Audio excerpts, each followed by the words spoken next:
Video ini dikhususkan untuk kalian yang benar-benar buta tentang apa itu Bitcoin. Kalian mau pelajari tapi bingung mau mulai dari mana, atau kalian tahu apa itu Bitcoin tapi nggak begitu banyak. Video ini akan menggunakan bahasa yang sangat sederhana dan umum sehingga harusnya kakek nenek kalian juga bakal ngerti isi video ini. Ini adalah video kedua dari playlist kenalan Bitcoin dari nol, jadi pastiin kalian sudah nonton video sebelumnya sebelum nonton video kali ini.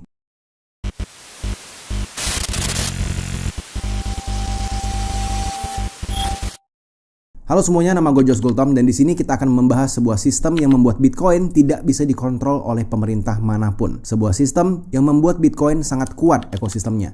Sebuah sistem yang membuat Bitcoin bisa bertahan sampai sekarang. Sistem ini disebut dengan mining atau menambang, atau bahasa gaul kriptonya adalah sebagai konsensus proof of work. Gue nggak akan pakai kata proof of work di sini ya, karena itu adalah sebuah jargon yang bikin orang awam itu kebingungan. Gue hanya akan pakai kata mining atau menambang saja ya di sini. Proof of work dan mining basically secara kasar adalah hal yang sama, walaupun bukan pengertian yang sama, cuman oke lah.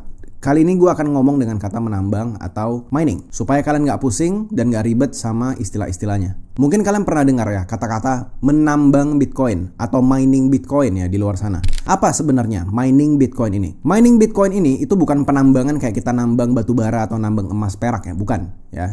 Kata mining atau menambang ini sebenarnya cuma kata-kata keren doang yang bikin orang awam itu kebingungan tentang Bitcoin.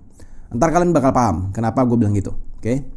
Mining Bitcoin ini sebenarnya adalah sebuah kegiatan di mana seseorang itu menyalakan komputer dan menjalankan server Bitcoin. Udah, cuman itu doang sebenarnya. Nyalain komputer dan nyalain server Bitcoin. Bahasa kasarnya seperti itu, yaitu bahasa kasarnya. Tapi siapa nih orang-orang ini? Siapa orang-orang yang menjalankan server Bitcoin? Siapa yang mining? Dan kenapa mereka melakukan itu?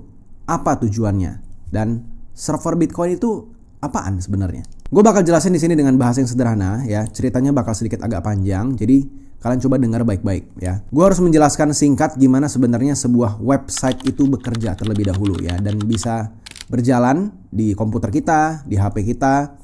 Karena gue cukup yakin banyak orang awam di luar sana ya, terutama kalian yang nonton, itu mungkin nggak paham gimana sebuah website itu bisa berjalan. Seperti kalian nonton video YouTube ini, kalian mungkin nggak begitu paham kenapa YouTube ini bisa menyala. Untuk sebuah website itu bisa menyala, kalau kita ketik websitenya di browser kita gitu ya, youtube.com, dan kita bisa bernavigasi di website itu, kita bisa mengirim pesan, kita bisa ninggalin komentar, buka video, lihat gambar, ya segala macamnya. Itu semuanya bisa terjadi karena website itu di belakangnya ada yang namanya server ya. Server ini apa, Josh? Server yang gue maksud di sini adalah literally ya, komponen komputer kayak misalnya CPU, ada RAM, memori, motherboard dan lain-lainnya yang disusun dan dirakit ya, dan nyala terus selama 24 jam non-stop. Mungkin kalian pernah lihat foto-foto atau video tentang data center seperti ini ya di film-film. Data center ini terdiri dari berbagai macam rak-rak tinggi ya. Nah, di dalam rak-raknya itu literally ada komputer-komputer yang kita sebut sebagai server. Jadi kalau kita masuk ke website apapun di dunia ini, kita sebenarnya berinteraksi secara langsung ke server-server ini secara jarak jauh lewat bantuan internet. Jadi let's say tiba-tiba ya di server ini tiba-tiba mati lampu, kebakaran atau misalnya rusak misalnya. Apa yang terjadi? Yaitu websitenya nggak akan bisa dikunjungin sama sekali dan error sistemnya. Jadi website yang bagus, website yang aman adalah website yang punya server yang lokasinya itu tersebar. Jadi kalau misalnya satu server itu hancur atau rusak, yang lain itu masih nyala gitu. Harusnya sampai sini kalian paham. Nah sekarang kalau gue tanya ke kalian, kenapa perusahaan-perusahaan yang punya website-website ini itu mau menjalankan atau mau membayar sebuah server? Let's say Instagram, YouTube, Google, dan lain-lainnya, mereka pasti punya server ya. Dan kenapa mereka mau jalanin? Itu pertanyaan simpelnya. Jawabannya ya, as simple as, karena kalau server ini terus menyala, produk mereka itu terus menyala. Dan kalau produk mereka terus menyala, mereka bisa hasilin duit. Ya, as simple as that. Mereka mau nyalain server, ngerakit satu persatu servernya, bayar pegawai, dan dirawat setiap hari, bayar listrik.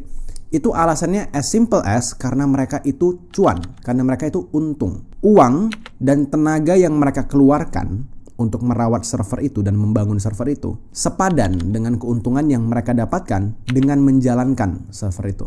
Harusnya sampai sini kalian paham ya, server itu kenapa terus menyala. Nah, Bitcoin miner atau penambang Bitcoin ini juga melakukan aktivitas yang sama seperti website-website lainnya. Mereka juga beli CPU, mereka beli RAM, memori, motherboard, dan lain-lainnya juga ya. Dan mereka menjalankan server Bitcoin. Ada miner yang skalanya kecil, kayak misalnya perorangan, ya kerjaan itu di kamar. Ada juga yang raksasa sampai berbentuk perusahaan. Nah, kenapa mereka semua ini mau menjalankan server Bitcoin ini?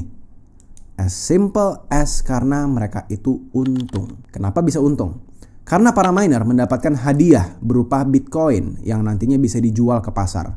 Ini makanya bahasa analogi kerennya menambang. Karena menambang itu kan biasanya dapat emas. Nah, ini dapatnya Bitcoin gitu dengan cara menjalankan server doang. Nah, pertanyaannya sekarang, siapa yang kasih rewardnya? Ya, reward Bitcoin ini berasal dari dua sumber.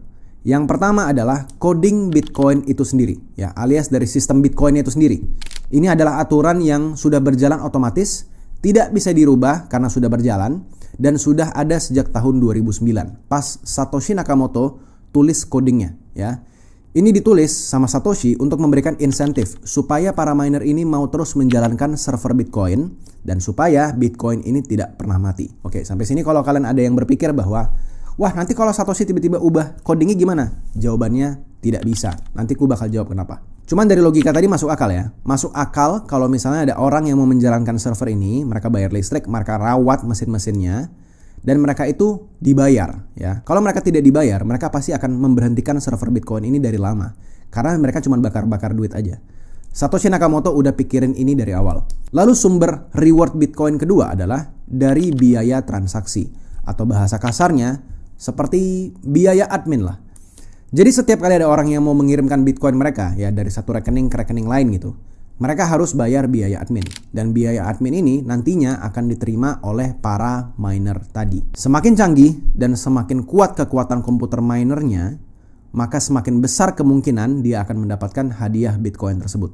Jadi kalau kalian lihat tadi ada gambar para miner yang perorangan seperti ini, dan kita lihat ada yang para miner yang sampai besar banget raksasa seperti ini, kemungkinan besar yang bisa dapat reward paling banyak dan paling sering ya adalah yang besar. Kalian mungkin sampai di sini ada yang berpikir ya, wah kalau gitu makin rame yang nambang, artinya makin banyak dong Bitcoin yang beredar. Jawabannya enggak. Satoshi Nakamoto membuat aturan di coding Bitcoin di mana semakin banyak orang yang menambang Bitcoin atau semakin banyak kekuatan komputer di luar sana yang menambang Bitcoin menjalankan servernya, itu maka semakin susah orang-orang untuk bisa mendapatkan hadiah Bitcoin itu sendiri. Ini beauty-nya dari Bitcoin. Jadi mau secanggih apapun teknologi nanti ke depannya, Bitcoin-nya tidak akan bertambah.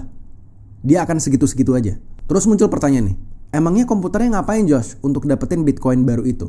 Ya, emang dia ngejalanin servernya itu gimana sih? Kasarannya adalah komputer para miner yang tadi kalian lihat gambarnya itu sedang memecahkan teka-teki matematika yang sangat kompleks ya. Gue sendiri bahkan bingung menjelaskannya untuk kepada kalian dengan bahasa yang sangat sederhana. Cuman bahasa sederhananya adalah para mesin-mesin itu ya, mereka itu sedang mencari harta karun. Mereka tuh mencari harta karunnya dengan cara memecahkan teka-teki matematika. Gampangnya begitu aja. Dan semakin ramai orang yang mencoba memecahkan teka-tekinya, maka level teka-tekinya juga akan makin susah secara bersamaan. Makanya para miner di luar sana ya sampai bikin server Bitcoin gede banget dan pakai alat khusus seperti namanya Antminer yang khusus diciptakan hanya untuk memecahkan matematika penambangan Bitcoin. Itu kenapa dulu? Ya dulu banget pas di tahun 2009, 2010-an mining 50 Bitcoin ya. Literally 50 Bitcoin. Kalau sekarang itu mungkin harganya udah berapa 50-an M ke atas gitu. Itu pakai laptop pribadi aja itu sudah bisa. Dulu kita mining 50 Bitcoin hanya pakai laptop rumah itu bisa.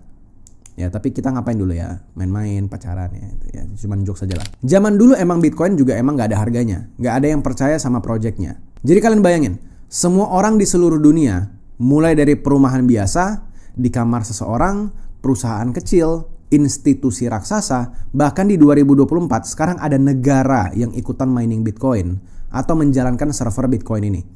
Server Bitcoin ini tersebar sangat luas ya di seluruh dunia. Dan kasarnya ya, ini kasarnya aja, untuk bisa ngehack atau ngotak-ngatik codingnya Bitcoin tadi, termasuk Satoshi, termasuk pemerintah, termasuk hackers terhebat sekalipun di dunia, mereka kalau misalnya mengubah atau ngehack Bitcoin, mereka harus ngehack atau mengambil kuasa mayoritas para miner. Jadi semua miner tadi di seluruh dunia itu, dia harus mengambil kekuatan sebanyak 51% atau mayoritasnya dari semua miner itu.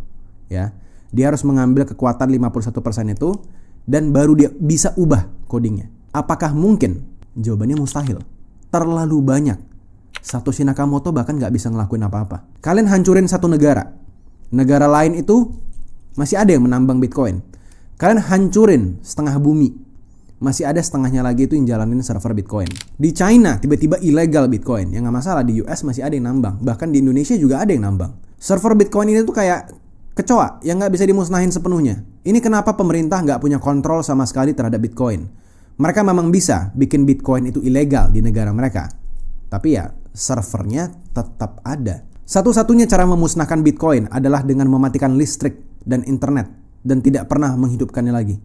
Apakah ada elit global yang mau melakukan itu? Jawabannya nggak ada. Karena kalau mereka lakukan, semua kemewahan yang mereka dapatkan dari listrik dan internet itu pasti akan hilang. Apakah mungkin satu saat listrik dan internet hilang dari muka bumi ini dan tidak pernah menyala lagi? Ya mungkin gitu, tapi kayaknya itu buminya memang udah kiamat duluan gitu. Perbankan tradisional itu juga pasti hancur lebur. Saham-saham di luar sana itu juga pasti hancur. Semuanya hancur, semua perusahaan, kantor kalian juga pasti hancur. Nggak hanya Bitcoin. Jadi kalau suatu saat server Bitcoin tiba-tiba hancur, kemungkinan besar dunianya yang memang sudah hancur. Dan dari tahun ke tahun, server Bitcoin ini selalu semakin besar. Orang yang menambang Bitcoin selalu semakin banyak. Dan ini tidak pernah turun jangka panjang. Video playlist edukasi Bitcoin gratis berbahasa Indonesia ini didukung sama film God Bless Bitcoin. So thank you komunitas Global Bitcoin yang udah mendukung adopsi Bitcoin di Indonesia melalui film kalian dan video ini. Gue sangat-sangat rekomen ya kalian nonton film God Bless Bitcoin di YouTube secara cuma-cuma, ya itu gratis. Di dalam yang ngomong bukan orang sembarangan, ada orang-orang pintar, pebisnis kelas dunia, ahli ekonom, dan bahkan ahli agama juga ada. Kalian bakal dapat insight banyak sekali tentang Bitcoin di film itu dan bagaimana masa depan Bitcoin. Link filmnya ada di deskripsi di bawah. Kita udah tahu kalau mining Bitcoin itu basically adalah jalanin server Bitcoin. Kalau ada server, lalu websitenya apaan dong Josh? Kan tadi lu bilang website itu berjalan kalau ada server. Kalau servernya ada, websitenya apaan? Yang dimaksud dengan website yang dijaga oleh server Bitcoin ini, itu adalah jaringan Bitcoin itu sendiri yang disebut dengan nama blockchain. Kalian pasti pernah dengar kata ini ya, blockchain.